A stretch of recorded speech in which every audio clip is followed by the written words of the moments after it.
Peas, beans, and clover are among the 18,000 species in the pea family. Most species in this family, including these three, are known as nitrogen fixers. They increase the level of nitrogen in the soil, which plants need to produce protein so they can grow, and chlorophyll so they can photosynthesize. One way to use this in the garden is to interplant nitrogen fixers with other plants that need a lot of nitrogen. Or you could plant a nitrogen-fixing cover crop like clover for fertile soil next year.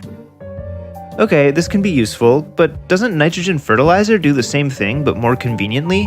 Why bother with this nitrogen fixation thing? Understanding this requires us to understand how nitrogen fixation works, which in turn requires us to understand the broader nitrogen cycle. So let's start with the big picture. Nitrogen makes up 78% of the Earth's atmosphere by volume. But most of this nitrogen takes the form of two nitrogen atoms strongly bonded together, which isn't very reactive and is useless to plants. For it to become plant available, we need the help of bacteria.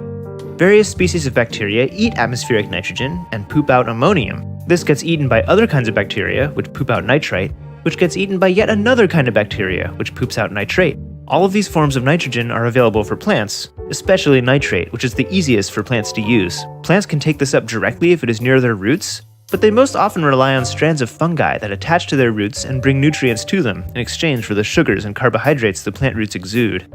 Dead plant material is also rich in nitrogen and gets brought down with the help of worms, whose poop is a delicacy among nitrifying bacteria.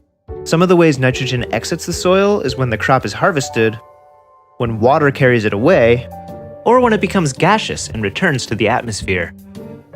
Or if the soil lacks oxygen, different anaerobic bacteria grow, which convert nitrates back into atmospheric nitrogen. Notice that these things only happen with loose nitrogen in the soil, not with nitrogen inside organisms. Okay, so we know that the nitrogen cycle depends heavily on life in the soil. Without them, the plants would be quite sad. But you may have noticed, if the fixation process is done by bacteria, where do nitrogen-fixing plants fit into this? Believe it or not, nitrogen-fixing plants don't fix nitrogen. Rather, they create habitat for the bacteria that do. The roots of this clover plant have little nodules that house huge amounts of nitrogen-fixing bacteria. The ammonium that these bacteria create slowly releases into the soil for neighboring plants and microorganisms to use. When the plant dies, the bacteria disperse into the soil, resulting in an abundance of bacterial allies for future plants' nitrogen needs. You know how earlier I said that water can carry soil nitrogen away? This nitrogen ends up in rivers, which can disrupt the ecosystem by enabling algae to dominate. But remember, this only happens to loose nitrogen in the soil, and not to nitrogen embedded in organisms. And fertilizer adds pure nitrogen without the organisms.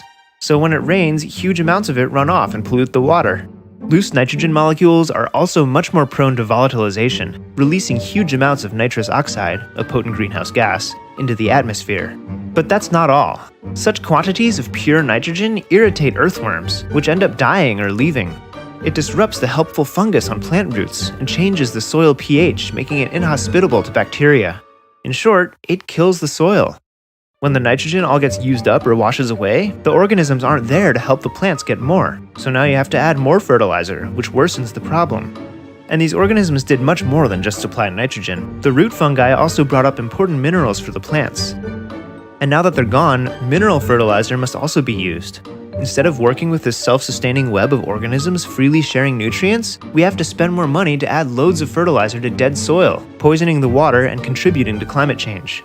Considering the inability of dead soil to supply plants with nutrients, it's no wonder that throughout the last century, vegetables have been steadily declining in nutritional value.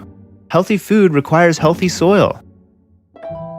So if the soil around you is rich and alive, try to keep it that way. But if, like most of us, the soil around you is dead or dying, nitrogen fixers can help to add a little more life so that someday our tiny allies under our feet will come back.